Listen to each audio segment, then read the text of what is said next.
Ideals like peace, freedom, and justice, they get packed up, but we can all go home. Well, I'm not going home. I'm gonna get on my boat, and I'm going upriver, and I'm going to kick that son of a bitch Bison's ass so hard that the next Bison wannabe is gonna feel it. Now, who wants to go home? And who wants to go with me?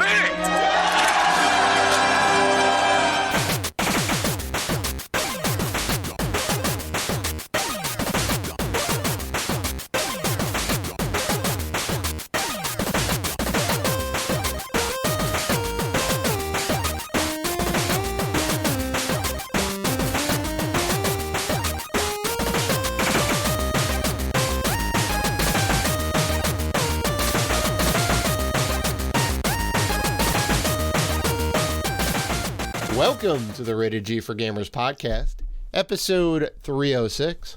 Before we start the show, we want to thank all of our wonderful fans who have supported us. And if you want to show support for the Rated G network, you can find us on Patreon at patreon.com/Rated G for Gamers.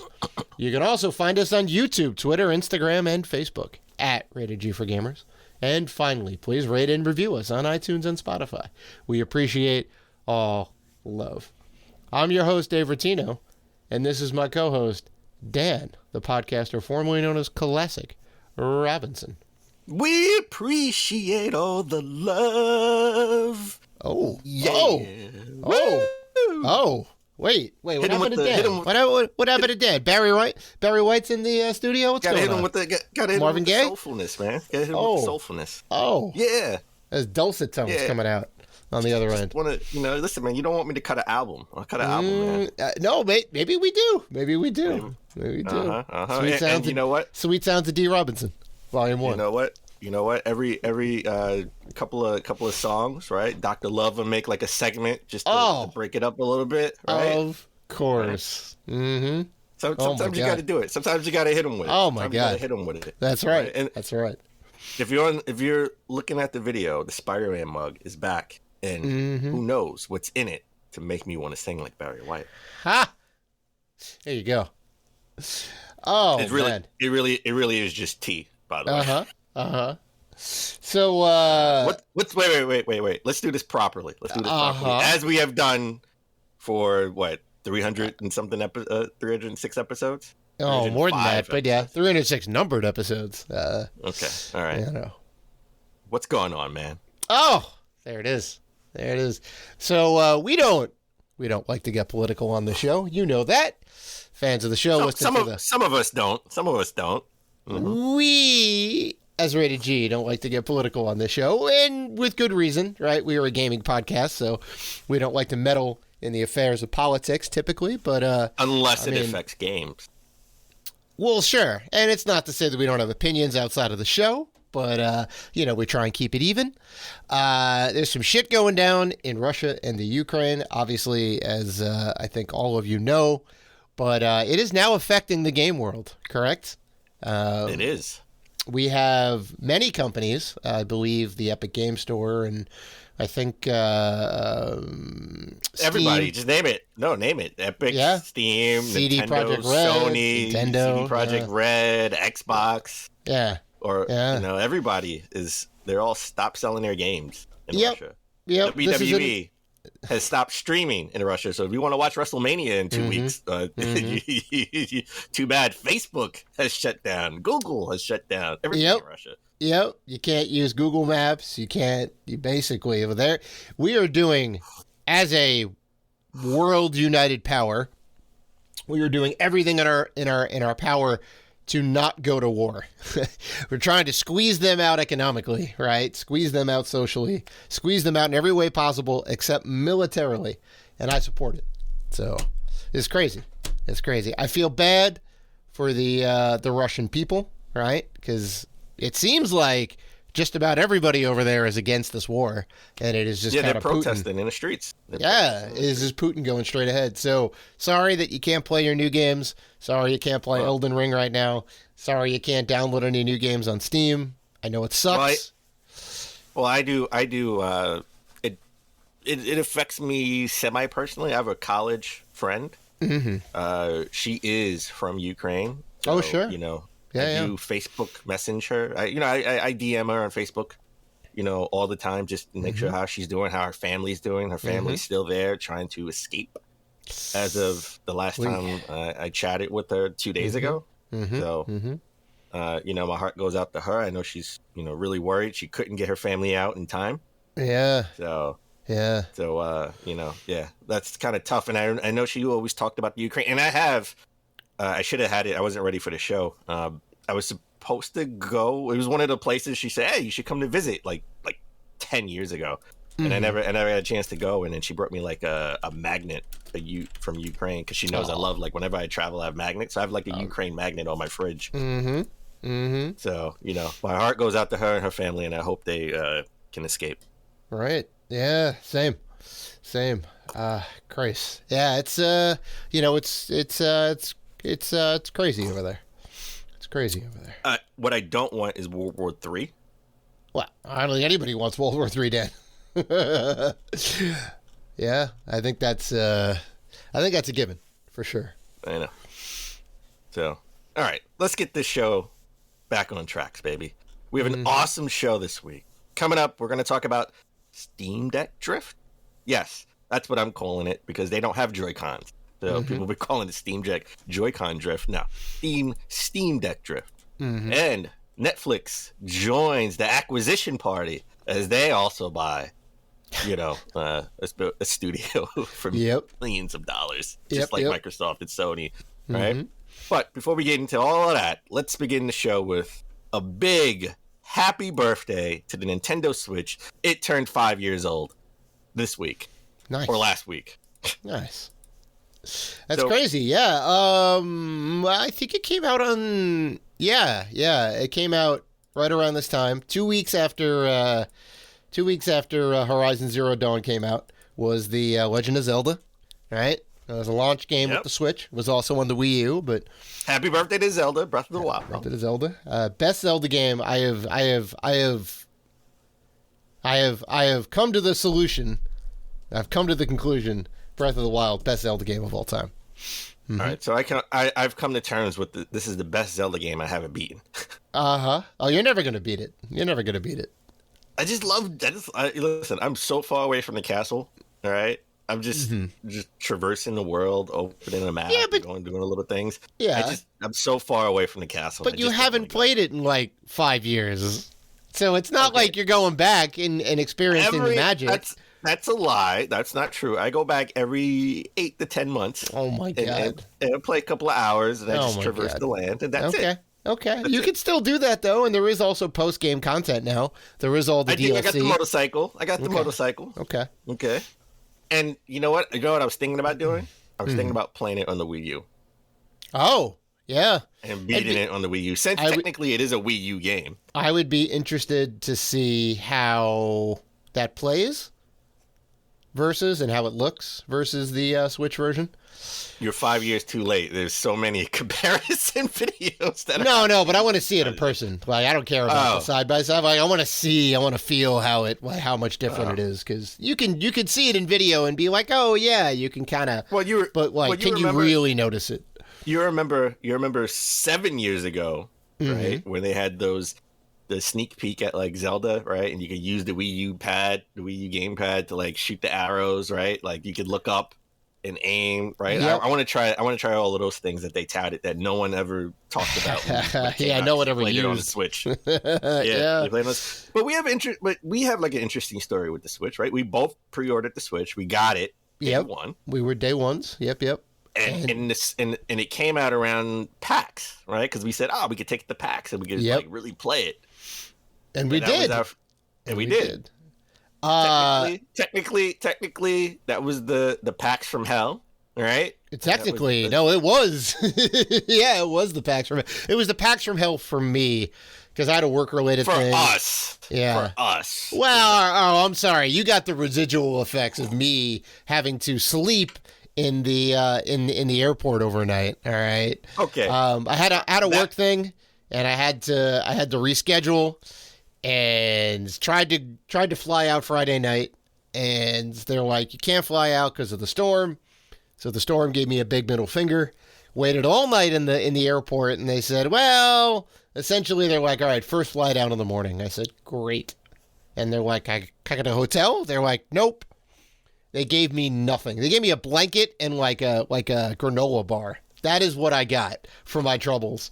And sleeping in the airport is the worst. Because there's no, like, the chairs are terrible. The floor is, like, horrible. I couldn't get any sleep. Ugh.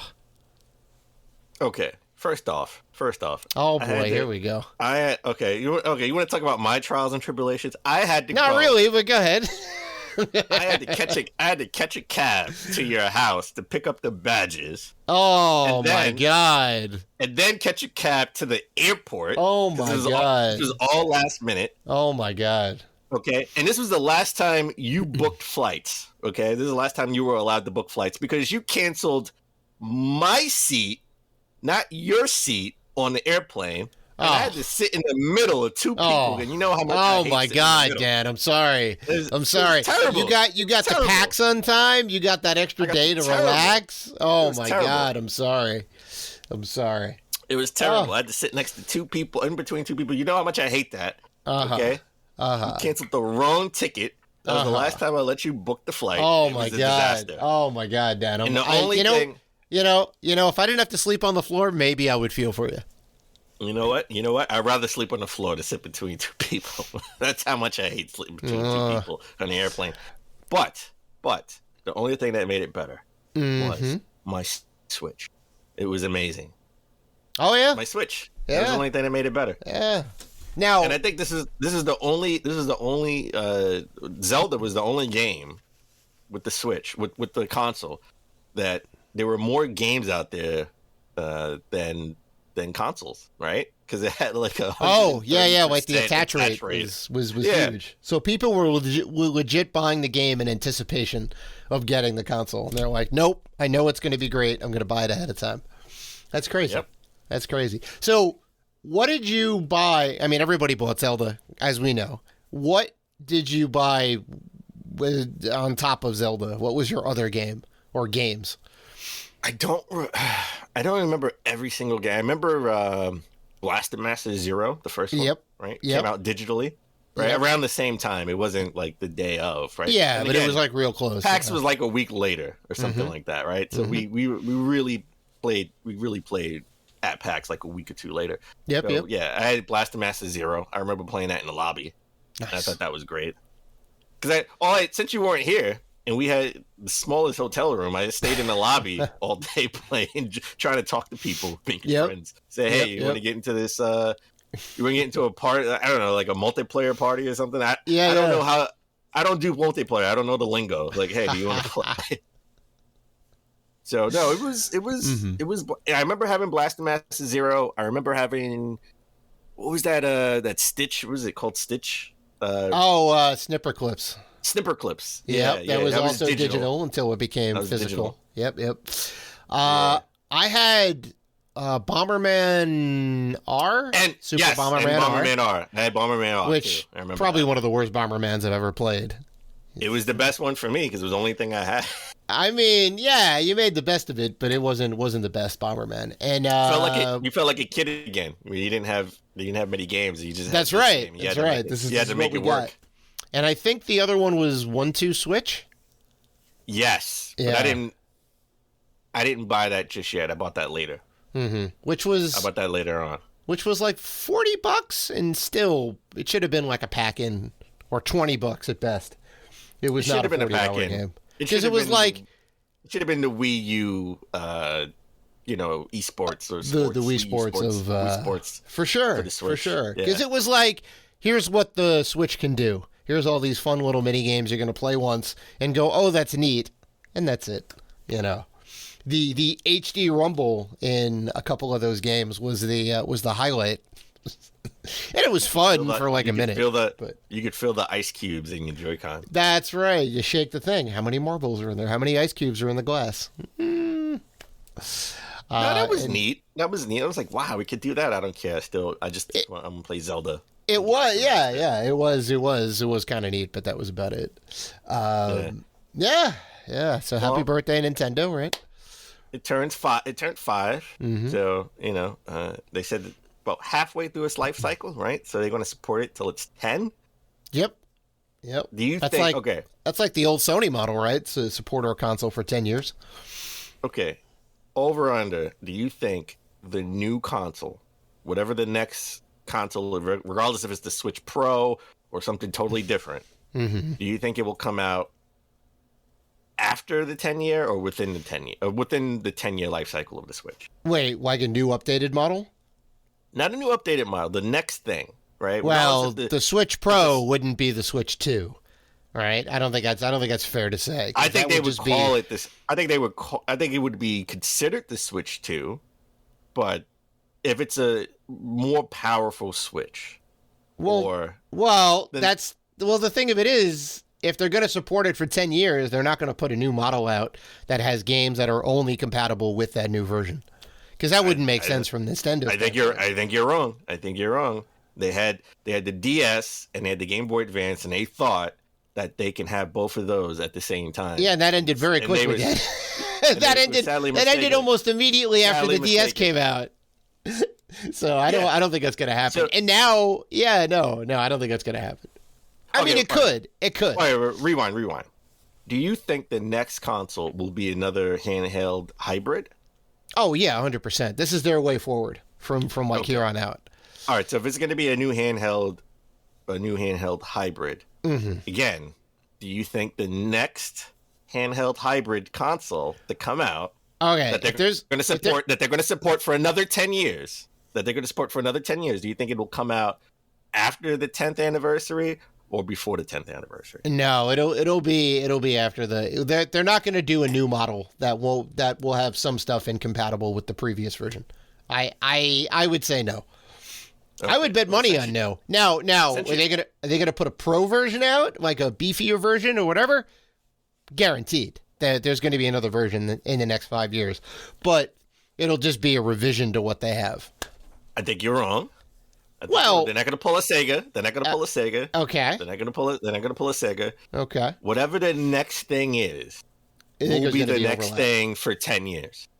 Okay. Okay. I And mean, I think They they'll may put it out. have some overlap for sure. Don't get me wrong. Like saying you're going to support it, right? Because like the PS1 had some overlap with the PS2. PS2 had some overlap with the PS3, right?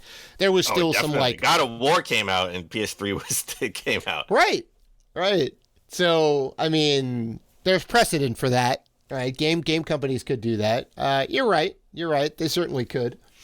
Whatever the next thing is, okay, even if they call it the Switch Pro, that's what they're going to support for the next 10 years afterwards. Okay.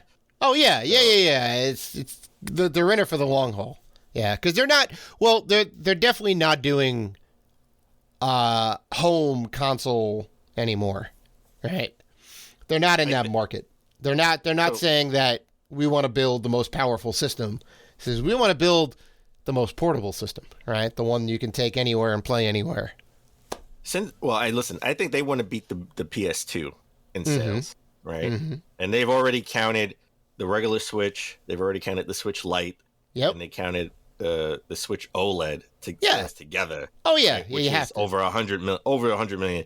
So I think the next thing will also be called the Switch, right? Switch Pro, Super Switch, whatever they want to, whatever title they put before it or after it. It will be called the Switch, so they can count it in the family of Switch consoles, so they can beat the PS2 in sales. I mean, you want to get that top spot on the Wikipedia article. All right, that's I think that's the golden what they're cow. gonna do. That's the golden cow. So the next Switch would be like super powerful, right? It would be a portable PS4 or something along those lines, or maybe a portable PS5 at whenever we get to that point, right? And it will be something that they support for another 10 years. So I think it'll come out 3 years from now, so in 2025, and they'll support it until 2035. That will be the next thing, and they will count that. Be like the Switch family of consoles have been out for 15 years, and it'd be the best-selling console of all time. So I think that's what they'll do. Switch is at 103.54 million, And the PlayStation 2, as of September 2021, so there could be like 5 more sales since then, but 157.68 million. So they got about another 55 million to go before they get there, which they could totally do. I mean, they're kind of cranking out consoles right now. Hard to get Xbox, hard to get PlayStation, so that's kind of a benefit to Nintendo right now. It's like, hey, I want to play games. Semi hard to get a Switch. A lot of places are sold out. Okay, it's semi hard to get it. Easier than an Xbox or a PlayStation for sure. Oh, definitely easier than a PlayStation. 100%. 100%. So, talking about a game that should be on the Switch. Tunic. Tunic is out this month, right? It's an Xbox exclusive. However, there's no physical edition, and it's not going to be Game Pass day one. So this is a game you have to get digitally. You have to actually buy it digitally on the Xbox store, which is kind of crazy. You would think like something that's like an Xbox exclusive, especially like an indie game like this, would be Games Pass. Right. But What I think happened, because it's not owned by it's not a company owned by Microsoft. it's like right? Cuphead. It's a third party exclusive. Right. So I think it's just a matter of like Microsoft will put all of their stuff that they own, right? Bethesda, all the Halo and Gears and everything else, like that all goes on their day one, right? That's without question, right? So this I think is a situation where they couldn't come to terms on the money, right?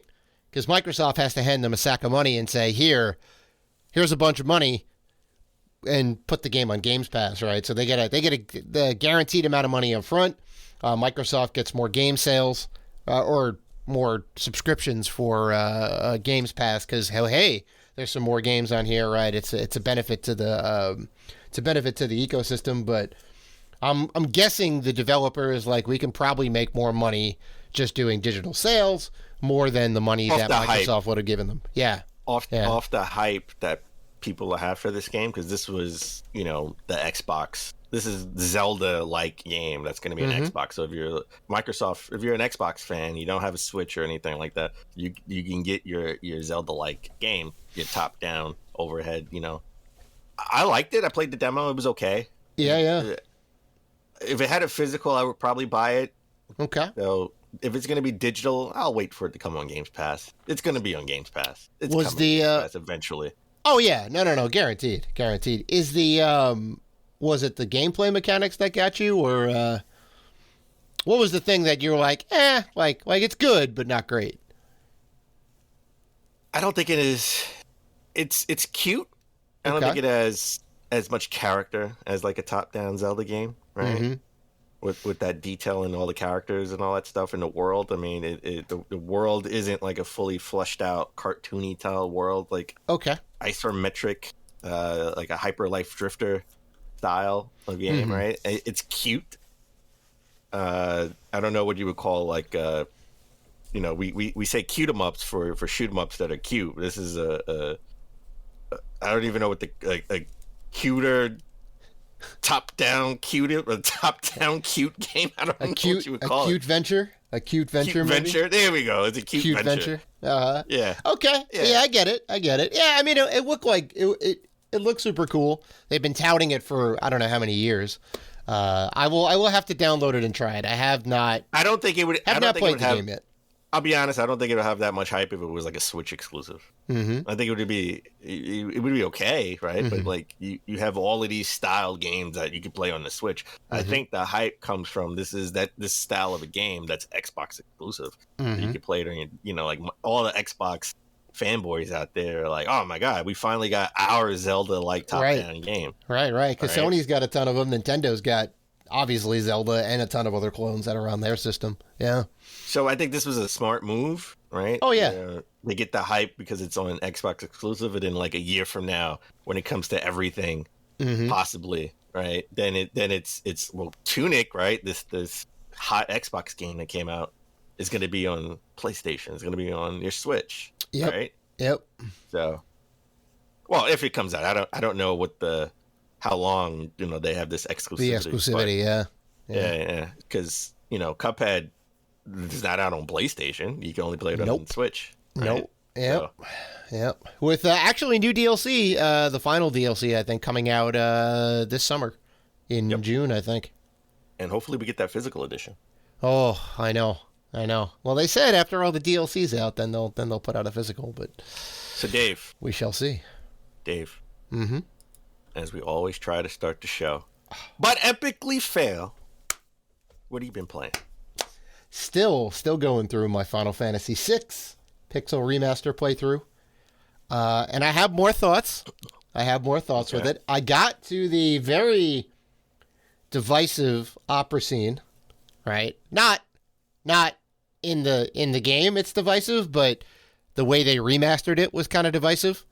Because, I mean, like, the thing was back in the day, this was 1994, right? This was pre-Saturn, pre-PlayStation, pre any sort of good CD consoles, right? So having like voice acting or any sort of like cinematics in your video games was kind of like the hot shit.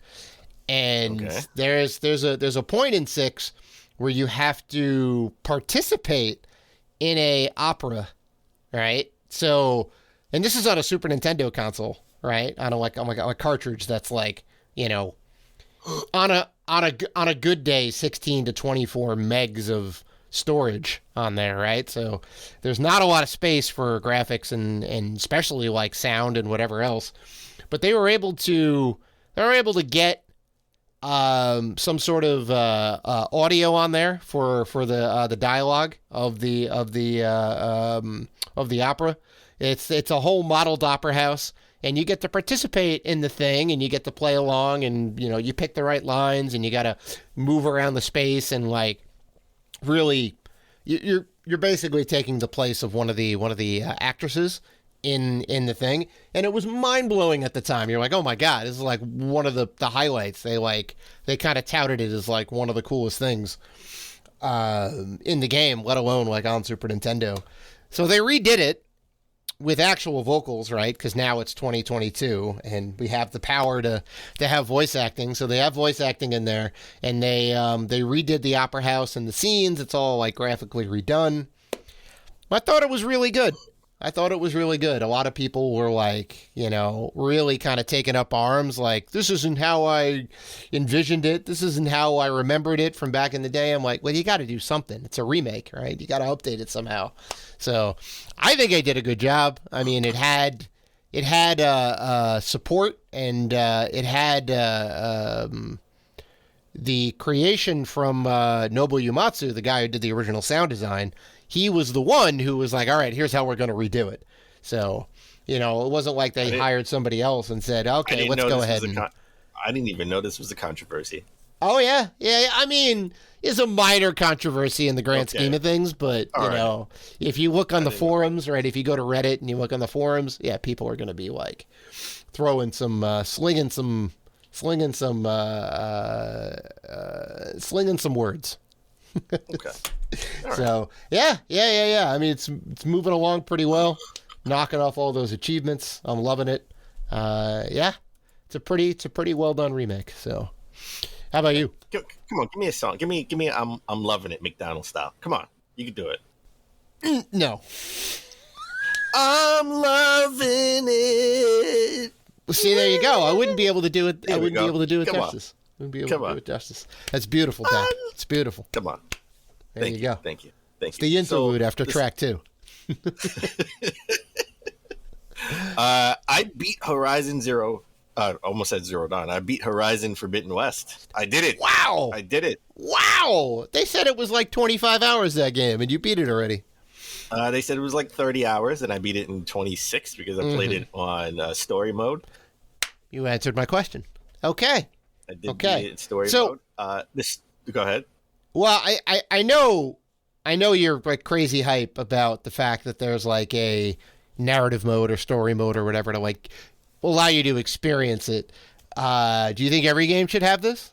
Every game should have this. Yeah, I figured you'd say that. Every single game. It was great. I mean, look, there was some like fights where I wanted to challenge myself, and I cranked it up just so, because you got to scan the enemy, find its weaknesses, see if it's susceptible to acid, freeze it, because you could throw like a like an ice bomb or whatever, like in the water, right? Or electrical, right? Throw electrical while it's in the water, right? That will give it more damage. And then you got to really it's RPG. You really got to upgrade your weapons and your skills.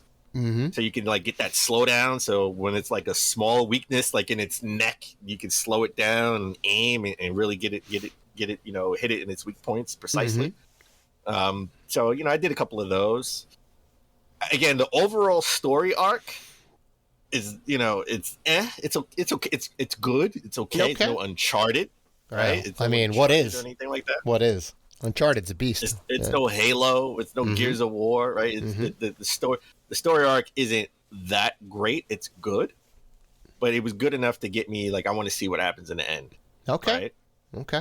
And listen, Angela Bassett is in this game. Oh, sure. Carry-On Moss is in this game. Wow. All right. This is star-studded game. The guy from John Wick at the hotel is in this game. He was in the first one too, to be fair. Right. That's crazy. That's crazy. Yeah. So this game is star-studded, and everything you see in the previews of the game, you don't even like all the new weapons, you don't see any of that until the middle of the game. Yep. You gotta go 10 hours in before you. They got to do the world building, right? Teach you this mechanic, teach you that mechanic, teach you this thing, go through this dialogue tree. It's like 10 hours in before you can start gliding through the air. Yeah, I get that. There's kind of pros and cons to that, Yeah. I will say there is a twist that I didn't see coming. I mean, I kind of saw it coming, but I was like, oh, well, this is what they're going to do. I'm not going to say anything, obviously. I think you should play this game. Okay. It's the first game was slow. Yeah. Right? Oh, yeah. Slow. Yeah, it was. It was a little bit slow to get in. This game gets you right in. It's not as slow. Okay. It gets you right in. And you love RPGs. You love dialogue, right? And there's always dialogue. It's always There's always dialogue. Okay. And funny enough, you can the thing that I thought was pretty cool, you can affect the little town in the area. Oh, okay. So like there's a town, I won't say which one. I'm just giving an example. There's a town somewhere in the middle of the game where the guy who's like in charge is terrible. So if you do all the side quests in like, if you go to different people and do the different side quests, that will affect your like I'm trying to be vague. It will affect your standing, right? Okay. And And can you like become the mayor of the town or the chief? No, but you can overthrow and put somebody in that's better. That will better. Ah, neat. Okay. Be a better ruler of the little village or town or whatever, right? So you can affect the little towns, and there's so many different side quests to aid your friends, right? I don't know. I didn't do them, so I don't know if like that helps you with the final like battles and stuff. Okay. And I like the final battle. I like the epic battle that you have. When we get there, it's like, well, this is it. This is the final battle. You can't upgrade anymore. Like, and I was like, okay, I'm ready to go. Right. I'm in. I'm in.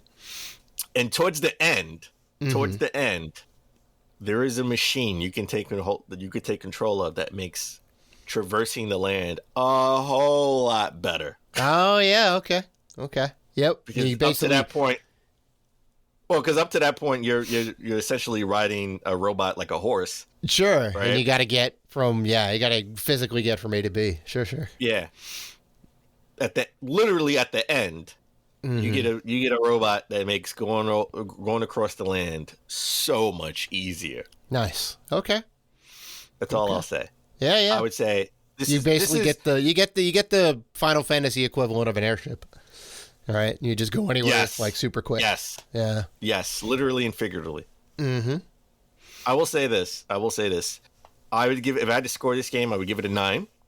And it's my half game of the year. Wow, already putting the claim down. Only like barely 3 months in. And I don't care what's coming out. I don't care what's coming out in April. I don't care what's coming out in May. I don't care what's coming out in June. This is my half game of the year. Wow. Okay. Unless they say a new Uncharted's coming out. Oh well. If they said a new Uncharted is coming out and then also comes out before the half year is over, I would be stunned. So I've been playing. I beat that, and I've been playing Gran Turismo 7. Oh, it up. yes. I've only been playing like 40 minutes. It's beautiful. I played it on ray tracing. I'm sure. Beautiful game. This game is amazing. I Mm-hmm. know it definitely, I haven't played a lot of it. I do want to play more of it. That Mm-hmm. and Forza, Forza, like right there, neck and neck. Oh yeah. So Oh far. yeah. So far. Yeah. Oh, that's crazy. Game's That's crazy. amazing. With that said, why don't we take a break? And when we come back, we'll get into our top gaming news of last week.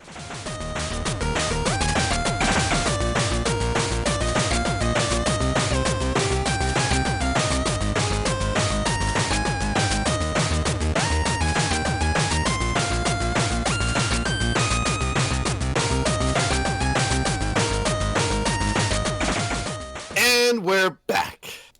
Let's get into the top gaming news of last week. Wow, you're really going on about this new album. I know. Listen, man. you got to I'm get some trying- studio time. I know a guy. I get you in there. I'm trying to sell dozens of records. I'm trying to sell dozens of records. I think you need to add a couple zeros to that before you quit your day job. Well, it's a side gig. It's a side gig. Oh, Like this okay, YouTube thing. okay, Like this okay. YouTube thing. Dan's All on the right, hustle. let's get in our lead story. We have to talk about some people are experiencing Steam Deck drift, which could be a potential problem going forward with the Steam Deck. To be fair, this was like a big story like the beginning of last week, and towards the end of last week, it was an update to the story that Valve released a firmware update to fix the Steam Deck drift. But this is an industry problem, right? Because we've had Joy-Con drift, we've had like Xbox controller drift, we had it with this PlayStation, right? I've had it with the Wii U Pro, the Wii U Pro controller, Sure. right? I still have it with that. Well, and now the Steam Deck. So this is like a industry wide thing where everybody has some type of controller issue. oh yeah. And like on top of that, the benefit Nintendo has is that the Joy-Cons separate. Well, I mean, not on the Switch Lite, but the OLED model and the OG model and the updated battery model all have detachable Joy-Cons, right? So, Where you can yes, send it was back, bad, and, there was all the legal troubles, and Nintendo eventually said, okay, we'll fix it. You could swap it out just by, like, taking it off the rail and buying another one. There's And a way to fix it. Even with PlayStation and Xbox, you could just send your controller off, right? Right. Because it wasn't, like, hardwired to the system. With the Steam Deck, the whole thing is molded, yeah. So there's not much you can do. I'm glad they fixed it with a firmware update, and they fixed it really quick too, which is like crazy. So because it could have been a big thing, because they're a lot of the promo materials and all that were like you can play Doom Eternal and you could play like all these great first person shooters like on the go, and you need both analog sticks for that. So that's important. Do you think going for like in the future, like Steam Deck 2 or whatever they call it, do you think they'll have like detachable sort of it's so hard to say, not to say Joy-Cons, because detachable controllers, I guess. Controllers like on the side, right? Yeah. Probably not, because I don't think it's not meant for group play. I think it's more of a thing. Well, what about this? It's more of a personal single player experience or multiplayer over the internet or Wi-Fi or whatever. What about this? Do you think they'll make it? Do you think it would be easier to detach it? Right? Maybe it's not meant to be detached like Joy-Cons are, but in an event that something happens, they were like, oh, okay, well, you just pop this, get a screwdriver, take the screw out, pop this thing, and you could pop it off and send it off, and then we'll send you to make it like modular in that way. Yeah. That I could see. Breaking it off like Kit Kats to like give one to a friend to play like whatever game would also be amazing for that. I think they'd have to re-engineer some of the insides to it because I'm pretty sure that thing is like tight with like no airspace inside. Like it's very, they crammed everything they could in there. I'm not saying bring it off like a Kit Kat to get to have like a friend play, but like make it module to upgrade, right? Oh, yeah, I could see that. I could see that. Like here's the thing, like, and it's got whatever guts in there, and you can like swap it out for something else. Sure. Yeah. Sure. Yeah. I could see that, and that would go a long way for their kind of like repairability, right? To be able to take off like part of it and go, okay, this is its own like discrete thing, and you can repair it on your own if you want, or send it in, and Valve will take care of it for you. Like that would be kind of neat, Or you can update the battery, or you can update the storage, not the SD card. Right. What SD card, like the right. internal The actual storage, internal, like, yeah, if it was in like the right rail or the left rail, sure. Yeah, I'm talking about making this a real portable PC. Right? Like like when you have a PC, you can upgrade anything. You can take the graphics card out, you can replace a whole bunch of things. I'm talking about making this. Then this would be truly a portable PC because then you could just replace anything easily. Oh my god! It yourself. Yeah. There is except for the screen. So the innards would be mostly behind the screen part, right? And then you can and you have everything sort of on the side or at the top or whatever, however you do it, where it's easily replaced except for the innards, the total guts in the screen. That part maybe you can't easily be replaced. Right. Yeah, that would be a little bit more difficult. But there is a laptop that has a modular design to it, and you can swap out various parts. You can swap out the connectors that are on the side. There's like 4 kind of, I don't know, multi-purpose connectors or whatever, and you can get like HDMI or USB-C or USB-A, and you can kind of mix and match and change them on the fly. And I think you can change like some of the guts of it. And that's like the whole kind of thrust behind it. It's really cool. I forget the name of what it is, but Linus Tech Tips or Linus Media Group or whatever. Like Linus actually like put money into this company, so he owns like a small part of it. Like he like funded it for what it is. So it's kind of neat, and I think it'd be neat to see. I think it'd be neat to see on the Steam Deck. I would definitely be about this if they could make it in a way where like you can throw out whatever graphics chip is in there and then put in a new one to keep it fresh for I don't know, $200 or whatever it is. I'd be on board. Yeah. Okay. All right. I guess a lot of people are having issues where certain games don't play. Like not everything in Steam can play. Yeah. They have a little update to that story. Apex Legends wasn't playable. But there was a firmware update. Now I think Apex Legends is playable on the Steam Deck. But people are having a lot of issues. And speaking of Linus, he did say the Steam Deck feels incomplete. It's not, like he's not totally sold on it. Yeah, there was a lot that the reviewers couldn't say. There was an embargo on some things, so it looked a little more rosy than it was. And it still seems really cool. I would, if money was no object, I would totally get one. I'm about it, and I know they're going to be improving it, like 100%. Like they've already put out firmware updates to fix the Joy-Con drift stuff, which is great, and they're fixing some game support. So I mean, they're making their way forward, but yeah, it's not sliced bread. It's like almost sliced bread. Almost, it's a whole loaf that's not sliced. Exactly. Yeah. Okay. Yeah. All right. There you go. Well, it's no Switch. How about that? Nope, definitely no Switch. But you can make it into a Switch technically, because there are actual emulators out there that you could use to play Switch games. We're talking about current games, not old Nintendo games. Current Nintendo games on there. And Nintendo is blocking video showing how to emulate Switch games on the Steam Deck. Yeah, that 100% that makes sense.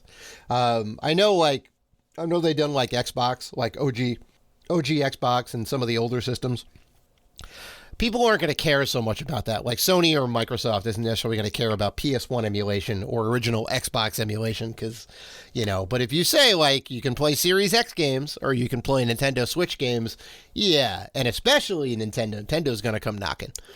Well, I they mean, had. I seen a video where they had God of War playing on oh my playing God. on the Steam Mm-hmm. on the Steam Deck. Yeah, Well, was it the PC version of God of War or was it the PlayStation version? it's probably I don't even. Did God of War come out on PC? It did. I did. think it did. It did. Yeah. Okay, I then think it yeah, did then that was eventually. the guy. Then it was the PC. Yeah, then it was the PC version. Then. But I mean, they're But that- they're gonna be moving like full speed ahead on this, right? They're gonna be like console emulation all the way back, right? You're gonna be able to play everything on there. Yeah, but Nintendo's going to stop them from playing anything current. So Yeah. I mean, they had like they are not shy about like this is our IP. You know, you can't do anything with it. I mean, there was the whole like taking revenue share from like YouTubers, right? If they were playing a Nintendo game. which they have since changed. Oh, sure, but they always come out with the wrong take first. I mean, are they wrong here? Not necessarily, but you know, Well, it turns your Steam Deck into a Switch essentially. Why buy yeah. a game when you can emulate it on your Steam Deck? yeah, and emulate it well too. Like the Yeah. Steam Deck is like no slouch when it comes to power, which is insane. Well, the Steam Deck was looked at as the Switch Pro, as we Sure. talked about earlier. You know, will Sure. there be a Switch Pro? Will there not be a Switch Pro? Will it be something else? Mm-hmm. Right. But from the last NVIDIA leak, there may be a Switch Pro or a Switch 2 on the way. Right. They leaked specs for a new chip design that would be, go on a portable system, and the only portable system that they worked on is the Switch. All right, which makes sense that Nintendo would continue to have a working relationship with NVIDIA. Yeah. Right? So, what do you think about the Switch, this new chipset, and this new leak that says there could be a Switch 2 or a Switch Pro on the way? I mean, it's just when people have been saying Switch Pro since the Switch came out. You know, it's like it's the easiest prediction to make because you know it's going to happen. And we've had 3 revisions so far and no Pro model just yet. But I would say yes. I mean, we talked about it earlier with the 10-year support, right? So there's another 5 years of Nintendo support. Within those 5 years, we will get a Pro model, guaranteed. I mean, I think they have to be competitive. Whatever the model is, Mm-hmm. it's the next thing. That's what It's not going to be a Switch Pro in a sense of like a PS4 Pro. Mm-hmm. Where Oh, you think it's going to be like It's the new next- games exclusive? it's going Right. to be the next thing, Yeah, right? it could be. It can play old games, Mm-hmm. right? It can play your original Switch games, but new Switch games. This is, and we've seen this. This is, you want to talk about history. You love talking about a company's history. The Mm-hmm. new Nintendo Switch 3DS XL, right? Only the new Nintendo, Well, not Nintendo Switch, I mean- DS, Yeah. 3DS, Mm-hmm. 3DS XL. Only the new Nintendo 3DS XL games can play on the new 3DS XL. I mean, there was like 4, but yeah, I get your And point. I have all 4 of them, right? So, Yeah, you couldn't play them Xenoblade on was a- one of them.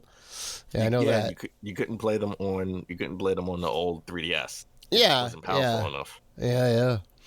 So I could see the new Switch or the Super Switch, right? I don't think it'll be the Switch 2. The Switch U? How about the Switch U? Have we learned nothing, Dan? Have we learned nothing from the past 10 years? No. Whatever the new Switch is, whatever the new thing is, will be the next thing. So if it's the Switch Pro, which I don't think they'll call it, it will be the next thing they will support for the next 10 years. So I do think that. But something that they're not going to support for the next 10 years or the next 10 days is Smash Brothers on Evo. Nintendo has officially pulled Super Smash Brothers Melee from Evo 2022. Yeah, so this actually hasn't been in Evo since 2019, right? Because 2020 was the zombie apocalypse, right? Which we all know everything got shut down. And there was the scandal with the former CEO, right? So there was some bad blood there, and Nintendo wanted to protect their brand in a way, I think, back then. And then the COVID thing, obviously, and I think you were going to say Sony bought him in 2021, right? I don't think it had anything to do with the CEO because Sony bought Evo in early 2021. Yeah, March Right. March of 2021. But Nintendo didn't officially pull Smash Brothers yet, right? Because like, and they had like a virtual in 2021. We had like a virtual thing, and people were kind of about that because the latency. Like, can you really you're Online not there? lag. Yep. Yeah. Yep. So and Nintendo wasn't doing a lot last year, right? Because they want to put all their focus on whatever, making games and I mean, listen, we didn't have that many directs last year. No. No. So, but they were never officially pulled it. Like, people were still holding out hope that it would be there. But since Sony now owns Evo, I always knew that they would pull it.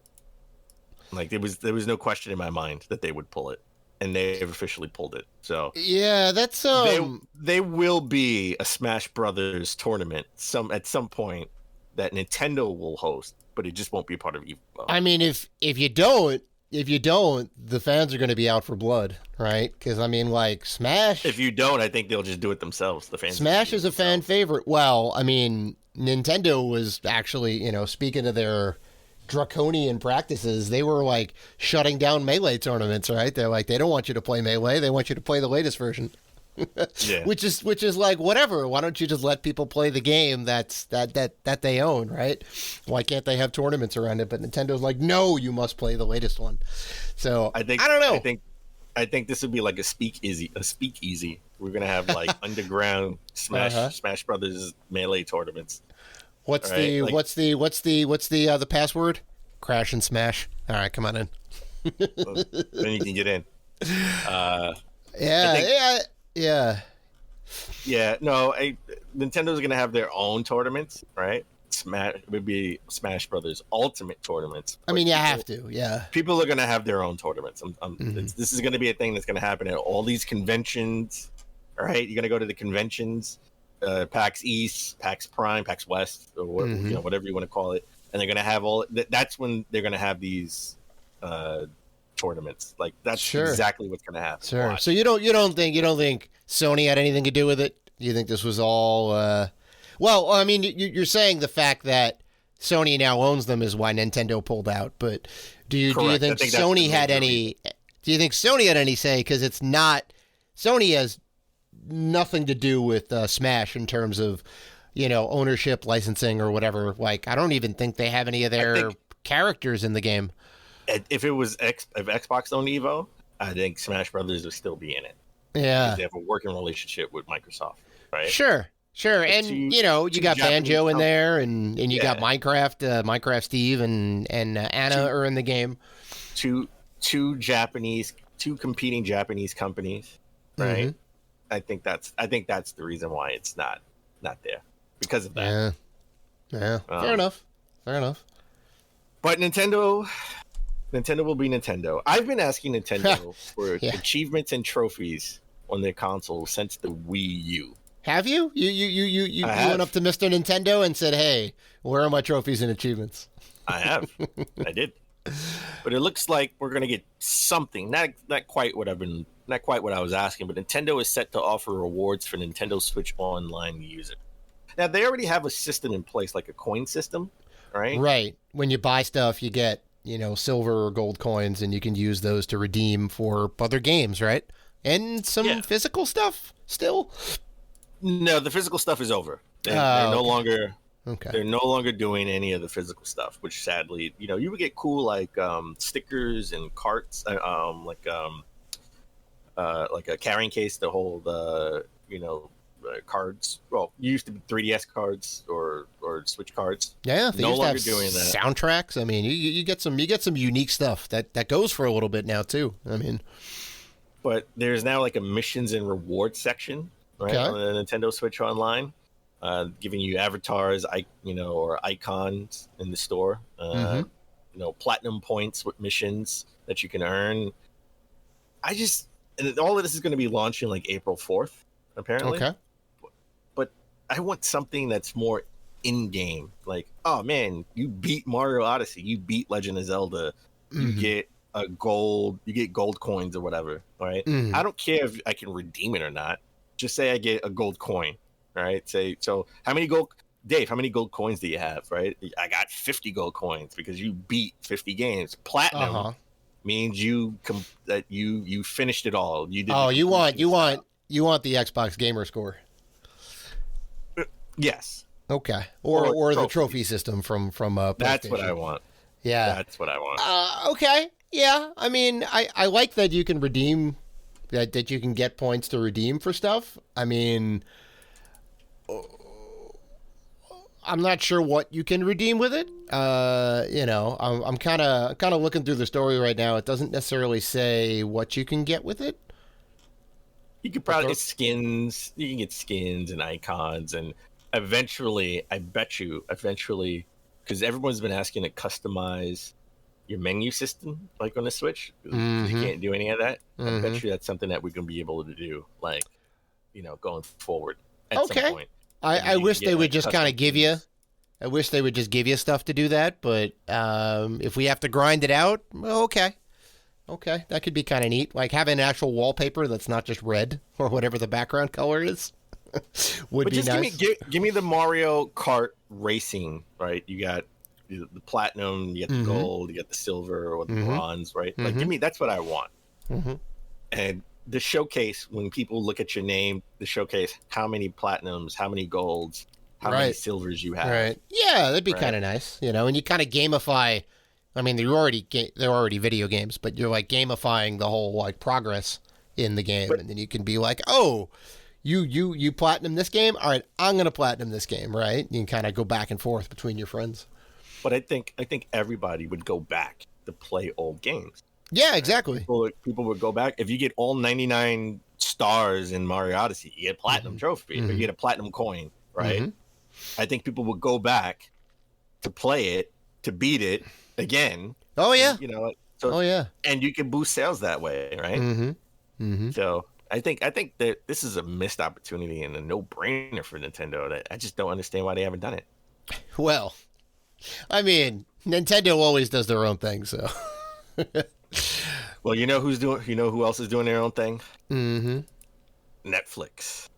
Netflix has now joined the acquisition party along 2K, Sony, and Microsoft. Netflix and Nintendo. Come on now, Nintendo made some purchases. Yeah, they're in the mix. Yeah, they just made it. They made it official. So Netflix apparently spent $72 million to acquire Next Games, which is a mobile game.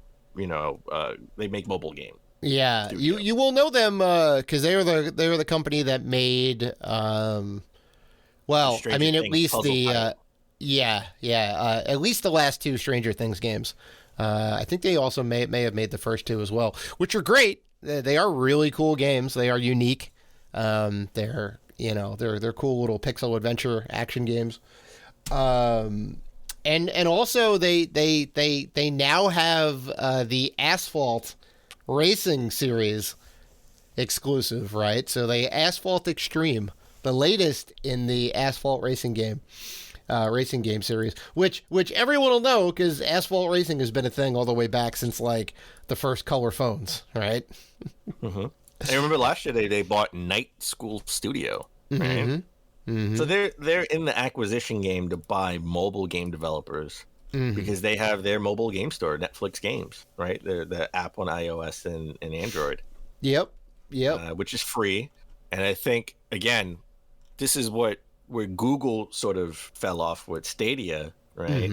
They opened up their own first-party studio to make their first-party games, and less than 2 years, they shut it down. Where Netflix is in it for the long haul. They know if they want to make this a thing, they have to make exclusive games that you can only play in their app store, right? Oh yeah, you need to have the killer IP, right? That's the whole thing. Like why here and not somewhere else, right? Like you just basically, I mean, they have the mobile storefront. That's it, right? So they have their own Apple Arcade or whatever it is, right? Here's a bunch of games that are on our platform. And, hopefully you can only play them here. Like that would like kind of be the draw for it. I don't think this is going to get a lot of people coming over. Like I'm not going to download this thing. And I mean, maybe I'll play the new Stranger Things game whatever it is, whatever the newest one that comes out is. But I looked at what they have in there. It's a lot of clones or clone mechanics of the hot games that are out now, mixed in with some of their original stuff, like the Stranger Things. Not that I'm against mobile games by any means. I have a ton of mobile games on my phone and I play them, but nothing really seems to be like the killer app at this point. So I think you're totally wrong. Okay, I think okay. In Netflix, I trust. When they said they couldn't, compete with Blockbuster, right? Uh-huh. And do games, do streaming games. They did it. I mean, movies. They did it. They Yeah. couldn't stream movies. They did it. Yeah. They can't make their own movies. Uh-huh. They did it. Okay. They You know what? They hire the right people Uh-huh. and do something miraculous, something that other companies don't do. They let the right people do what they do best. True. Right. But you know what the through line is in all those successes? Movies. Media. Okay. Media. This is games, which is a very different beast. Entertainment. And I know, but games are a very different beast, And this is mobile games too, by the way. This is not console gaming. This is mobile gaming. And I think they're hiring the right people, right? They're hiring the right experts and they're hiring the right studios with the right teams. Well, I to mean, make the games that they want to make. They eventually have interactive games with Netflix, right, where you can use your remote control. I still think they should buy Atari. I still think they should buy Atari so I can play Centipede while I decide which Netflix video I want to watch. I don't see the thing of it is, if you go down that road, they have to be compatible with every single remote. Otherwise, it doesn't work, right? The brilliance of what the Bandersnatch choose your own adventure game and the Minecraft adventure that they had, like the two games that were on Netflix, was that you would just use the little D-pad left, right, up, down, and you would make your selection, right? And then you would go to the next story bit. So it was guaranteed to work on any single remote, right? Because everybody has the D-pad, everybody has a button. That's the extent of what they can do. I don't think you're going to be able to play Centipede with your TV remote. I don't think that's going to happen. First of all, when last time you played Centipede, all you need is a directional pad and an OK button, which every remote control has. Yeah, listen. I've had that experience. I've been on the airplanes where they have those second, third, fifth rate video games on there, and it's terrible because the lag is ridiculous. Centipede is a Twitch fast reaction game that technically really needs a rollerball if you want to play it like. If you want to play it the best way possible, you need to have a rollerball.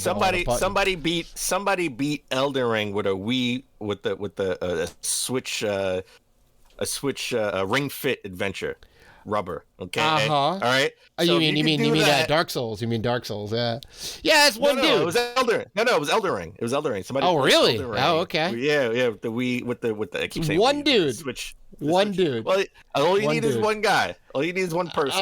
That's not gonna hold their. It's not gonna hold their. As a matter of fact, all they need is one game. They need their Flappy Birds or their Candy Crush. You're right. All they need is You're one right. Game. They do need the one game that's like, oh my god, this is the new Wordle, this is the new Flappy Bird, and then boom, they'll be in business. But yeah, I mean, I know I'm not gonna okay, I will try it and see what's on there to get a first-hand account of what it is, but I don't think I'm going to keep it on my phone. Let me ask you a question. Do you think Apple Arcade is successful? Yes, because no. They are, but it's successful. But I will tell you why it's successful. Before you tell me why, do you know how many months I've been subscribed to Apple Arcade? 0. There you go. Just because it's not for me doesn't mean it can't be successful. So just because I don't subscribe to Netflix games or you don't subscribe to Netflix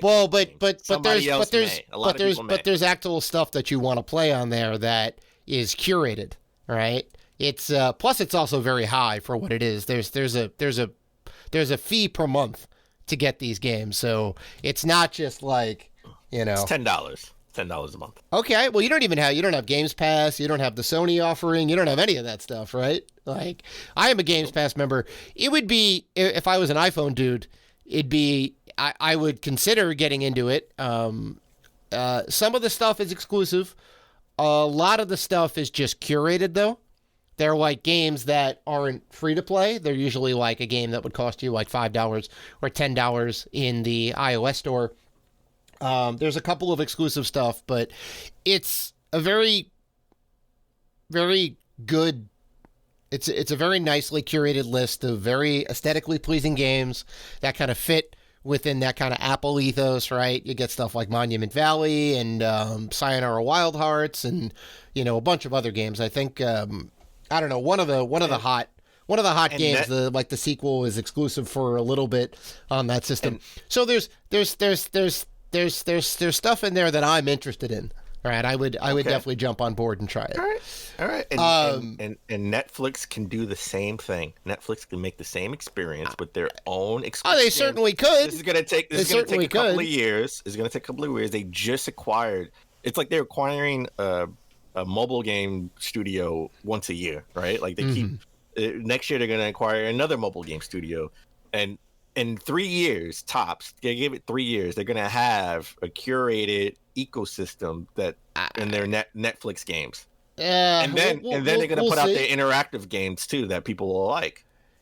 I mean, look. The Bandersnatch thing was like cool, but I only played it once, and that was it. And then it's like I'm never going to play it again. What was that movie that was exclusive? Knives? Was it Knives Out? What was it called?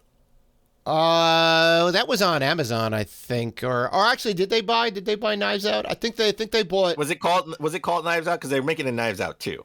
Well, they're making multiple Knives Out. Yeah, I think they own the Knives Out franchise now, or they've secured what's his name, Daniel Craig, to do at least 2 more movies. He's doing 2 more movies. I think so. Yeah. Well, they want him to be like. He's the James Bond of the detective world, right? So they want him in all these various cases. So it's always a new cast of characters, a new adventure Netflix to go on. They spent $465 million to buy 2 sequels. Sure. And I think that's great because the first Knives Out movie was amazing. All-star cast. It was great. It was a good acquisition. And you can make that. You could turn that into a Telltale game, right? You can make a Knives Out mystery dungeon style. I mean, you could, but yeah. There's a ton of games like that. There's even Telltale games that. There are a ton of games like that. Not all of them are good. I know. I've read Cough, Game of Thrones. Cough. Yeah. All the ones not made by Telltale. There's only that's not true. There's only some of the Telltale games which are great. Quantic Dreams make those style of games, and they're great. Yeah, they've only made like 3. They've only made 3. They're making a Star Wars game that's going to come out in 2025. Yeah, and that'll be the 4th one out of the series. Very hard to do that, right? Like, it's very easy to make a game like that. Very hard to make a game like that does well, that has an interesting story, that has good art style, that has like interesting choices in the game. Like, Walking Dead is, one of the best, right? Wolf Among Us, one of the best. But I think those are the exception, not the rule. All right. I think you're wrong. I think you can make a great Knives Out game style mystery, like, point and click adventure. You certainly could. And it would fit. You certainly could. And people, I think people will love it if it's a good game. So I think you're wrong. But what else is, what else beyond, like, you need more than, because how long is that game going to last? Maybe a week? And then you solve the mystery, That's why you keep buying studios. You have that. You can play that. You can play the Candy Crush equivalent that one of these studios will make. You'll have a racing game in it. You have multiple games that they're going to keep producing. You have a Stranger Things game. You have an American Horror game. They're going to keep making games. You keep saying, what else? They're going to keep making them. They have 3 studios already. They're going to keep making games. They have 3. How many studios does Microsoft have? They have like triple that. They have quadruple that. They have like 30 studios. How many studios does Sony have? And when the original Xbox came out, they had 2. Okay, they kept buying and kept creating. You have to start somewhere. You keep saying, what do they have now? I don't care what they had now. What did they have when they first started? Started. So we'll see. When Nintendo first started making games, they had R&D 1, and that was it. Yeah, but they made tons of arcade games at that point. I mean, they basically just ported all their arcade games over, right? You had Donkey Kong at that point. You had Mario Brothers. R&D1, the only studio they had, made those games. They ported it into the home console. Yeah, but they had a ton of games that they're like, all right, we're going to make a console now. Right? They put the work in. You told me the original Xbox didn't have games. You were wrong about that, by the way, but you said it didn't have. No, it's true. It didn't. Exclusive game. No, it's not true. It didn't. Fable is a great game. Sorry, I don't care what you say. Well, Fable came out like 4 years after the launch or 3 years after the launch. Like Fable was like 2005. Yeah, but Fable's still a great game. I just want to throw that in. Well, I'm not arguing that, but it came out way after. You say they didn't have enough games, right? Yeah, they didn't. They didn't. The original Xbox, but the original Xbox. And I still think it was a failure. It was a way to get them in the door. The 360 was the one. So it took them. Okay. You know what? It took them like 6 years to get to a good console. You know what? This is the Netflix's original Xbox. They're waiting for their 360. They're acquiring studios, and they will get their 360 in 5 years. I don't know. I don't know. I have more faith in Netflix than I did in Google. What about Amazon? Right, Amazon's got tons of money. Amazon is terrible. They're terrible. If it ain't about shipping you something or giving you a movie or giving you a streaming movie, they're terrible. They're terrible. They never. How many stories did we talk about Amazon not having the right people in place to make decisions? Well, I mean, that's just management not hiring the right people, right? So they have the money to do it. They can certainly be successful. So Netflix, but that's why it's so difficult, though. But that's why it's so difficult. Like that goes to my point. And Netflix has a history of hiring the right people when they want to get into a different business. They have a history of successes with the thing that they came to the table with, which was movies. Streaming movies and making movies are two different things. They're two different business models. There are two different business models. Sure. Okay, because people laughed when they said they wanted to make their own content. People laughed at them, and they made. Oh yeah, for the right sure. People. They hired the right people and let the right people do what they do best. But you can make the argument. You can make the argument for anything, right? Oh well, since Netflix did all this stuff, they could sell orange juice. They could sell Netflix branded orange juice. They would hire the right farmers. No. You get to a point, and it's like I don't think they can do. And they let the farmers who do. They would just buy Apple. They would just buy the orange juice. They would say, you know what, we own Tropicana now, so now we make great orange juice because we bought them. That is the only way it's going to work, through acquisitions. They got to get the right companies in there. So I'll give you that. They're doing that. They're making acquisitions. Well, they made the most obvious acquisition. They made the company they were working with for their Stranger Things game, and they brought them into the fold and said, "Okay, you're going to be a part of us now. Here's a sack of money." So that's an easy acquisition. What else? Do you think Microsoft makes great single player experiences? Yes. You know why? Because they bought Bethesda. They bought Bethesda. So yes, I do believe Netflix. In Netflix, I trust. Do you think Netflix has Microsoft money? I don't think they have Microsoft money. They spent $460 million just for 2 fucking movies. I think they have Microsoft 460 million. That's not a B. Yeah, that's not a B. Microsoft spent $69 billion on their latest acquisition. So they spent and $7.5 billion for Bethesda. They spent $500 million for 2 movies. Yes. 2 movies. Yeah, that's $500 million. That's $500 million. Imagine if they bought 20 movies. No. That's not $500 million. That'd be $500 million. Is that what it was? It's 500. It's 500 million. It's 465. It's 500 million. It's 500 million. Right. If you had $4.65, if you had $4.65, you had $5. We'll round up the extra there, or we'll round up the extra million for that. All right, we'll see. We were obviously divided, like we always are on the show, but the company is worth $176 billion as of January 21st. Yes, they have Microsoft money. All right. Yes. Okay. All right. I want to see them buy a AAA studio, and then I'll be like, all right, what do you got? They should have bought EA. My God! They should buy EA. They should have bought Activision Blizzard. Jesus. Let them buy Activision Blizzard, which by the way, Activision Blizzard blames Microsoft for them not having diversity. That was a new Microsoft for them not having. How does that even work? I didn't really get into the. I didn't get to say. It didn't make the run of show. For the show because I got the news too late. But that was a headline that came out. That was Nothing weird. makes sense about that. Diversity comes from within. There's no bones about it. You hire the people that you hire, and you hire them for the reasons that you hire them. If there's a diversity problem, you have a hiring problem.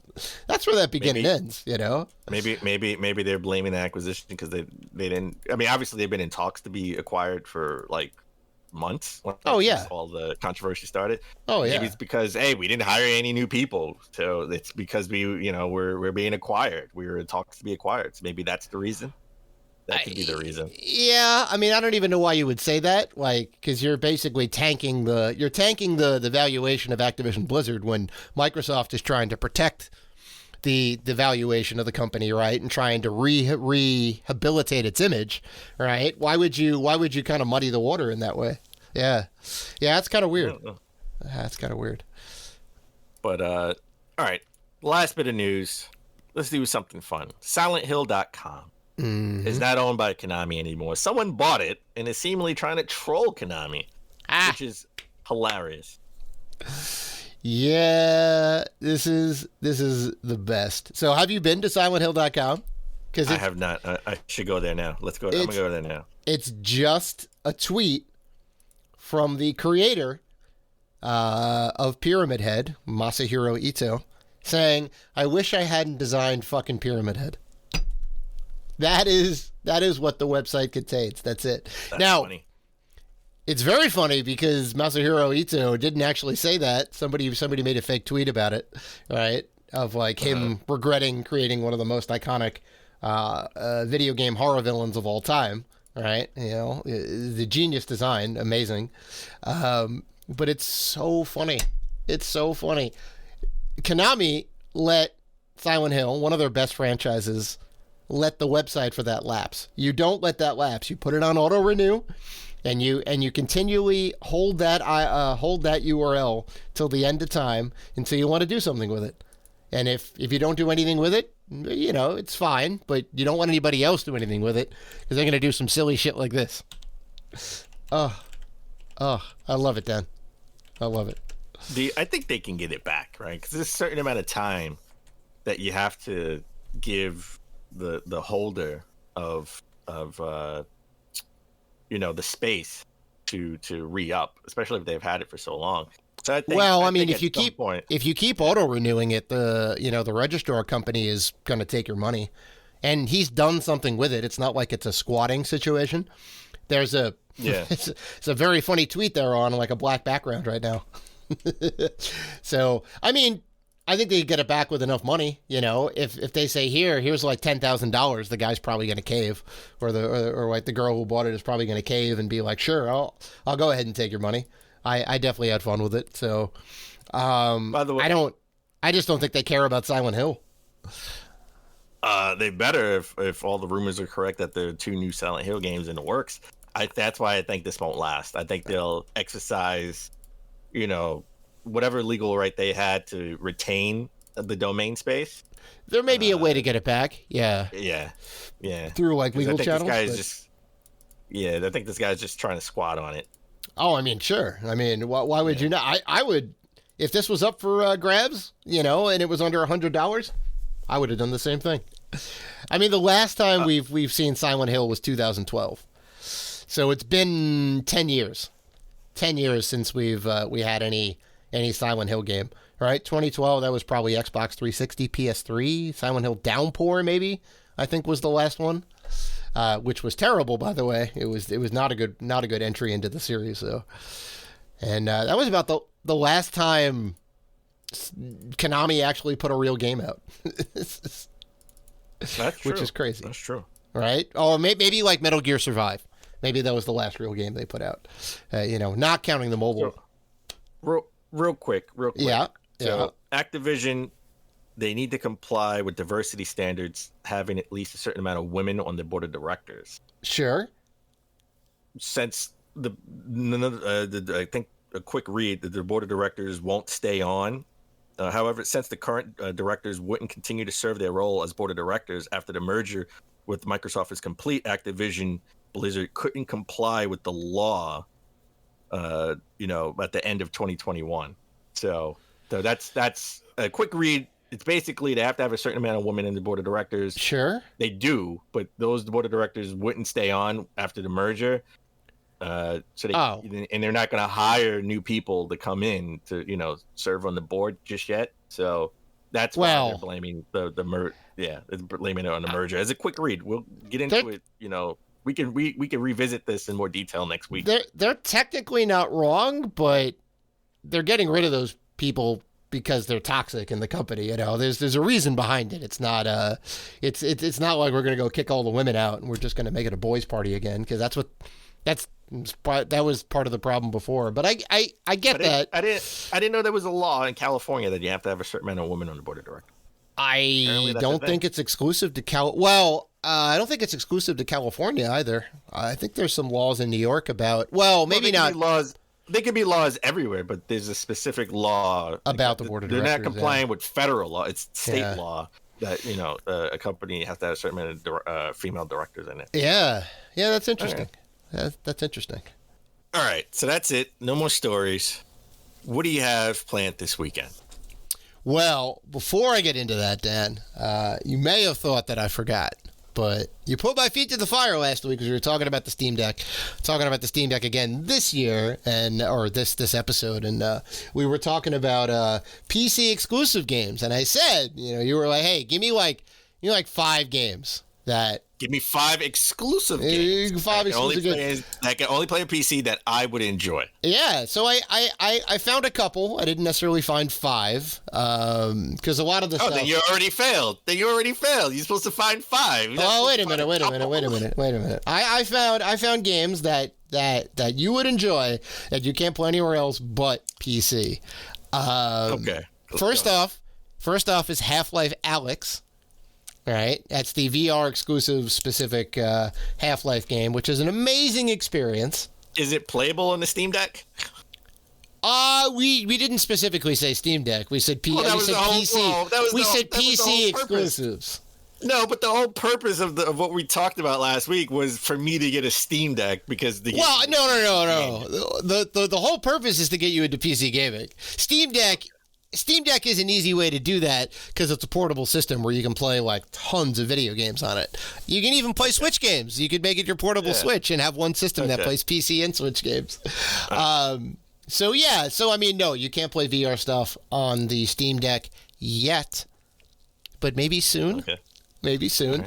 Right. Shadow Warrior 3, which I believe is a PC exclusive. That is not exclusive. That is out for the PS4 and Xbox. Is it? Well, you get the best version on PC though. That's important. The argument. That's important. The argument. Well, but that definitely plays into it. You want a good performing game, and if you play it on the PC. If that's the case, I can play God of War on a PC, and it'd probably be the best experience. Yeah, there you go. And that's also no longer a PlayStation exclusive. So you couldn't use that as an argument to say, hey, you can only play God of War on PlayStation. That's not true. But the argument is, give me a PC only game. Yeah. Oh, I got more. Give me Baldur's Gate 3, which is still in early access, but big action adventure game only on PC. All right. Long-awaited sequel. Maybe one. I'll give you that one. Maybe. I'm what style of game that is. And I'm gonna take it way back because there's a ton of these games that were PC only, never really got ported. Duke Nukem 3D, the OG Duke Nukem 3D from like 96, 97. Duke Nukem 3D got ported everywhere. I have Duke Nukem 3D, the 20th anniversary edition for the Xbox One. Wait, no. That's not the original. No, that's not the original. Game. And the games that came out for PlayStation and N64 and whatnot were like Duke Nukem Time to Kill and whatever else. Those were completely different. Completely different. Duke Nukem 3D actually did come up with the PlayStation and the Xbox. They made a 20th anniversary, sure, but I'm talking about Duke Nukem 3D. I'm talking about the old D. I'm talking about the old original 3D. It is the original Doom. No. I even played it. It's different. They updated it. No. They made a bunch of new updates. It's the same. I'm talking about the OG one. It's the same one. Well, if that's the case, if that's the case, then I'm playing the best version on the Xbox because it's the best version. Well, no. Right? You would play the 20th anniversary on the PC. That would be the best. No. You didn't say 20th anniversary. You didn't say that though. You didn't. Well, that's what I'm saying. That you got to compare apples to apples. 20th anniversary to 20th anniversary, or 3D to 3D.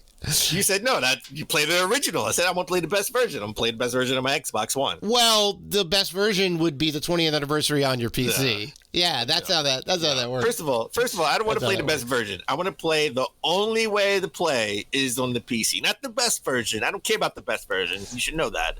I care about the only version. So give me the version. Give me the games. Well, I mean, 5 games. Well, listen. You gave me one. Gave me one. Listen, if you want to make that argument, Horizon, Death Stranding, God of War, and many other games are no longer PlayStation exclusive. So, yeah, but I beat those already. There you go.